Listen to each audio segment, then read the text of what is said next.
Вакцина вирус чукпайт деп 100% кепилдик бербейт. Бирок ал оорунун алды ала канча жеңил өтүшүнө камсыздайт. Башкача айтканда, сиз эмдөөдөн өтсөңүз деле вирус жуктуруп алышыңыз мүмкүн. Бирок сиздин иммундук системаңыз каршы турганга даяр болот жана сиз ооруп калганыңызды сезбей да калышыңыз мүмкүн. Ал эми эмдөө алгандан кийин деле оору орточо оорундукта өтсө, анда ал адамдар вакцина албаган болсо, оору алда канча оор өтүшү мүмкүн болчу.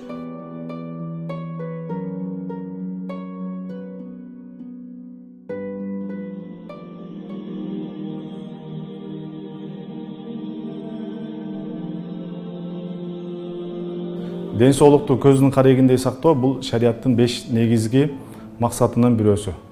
Исламда дарылануу деген түшүнүк бар. Ошондой эле профилактика же болбосо оорунун алдын алуу, коргонуу деген да түшүнүк бар. Вакцина мына ошолордун катарына кирет да. Эгер адам өзүн жана башкаларды оорудан коргоп каларын билсе, жана бул мүмкүнчүлүктү атайлап пайдаланбагаса, бул чоң күнөө.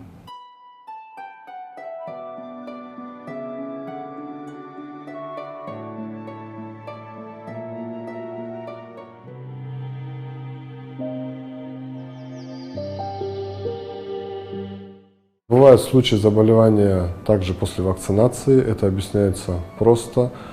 Скорее всего, у человека присутствуют хронические заболевания, которые усугубляют иммунную систему. Сама по себе вакцина безвредна. Она представляет собой ослабленный вирус, который не имеет своих агрессивных свойств. А вакцина вводится в организм, который запускает иммунный процесс и который вырабатывает антитела для борьбы с вирусами.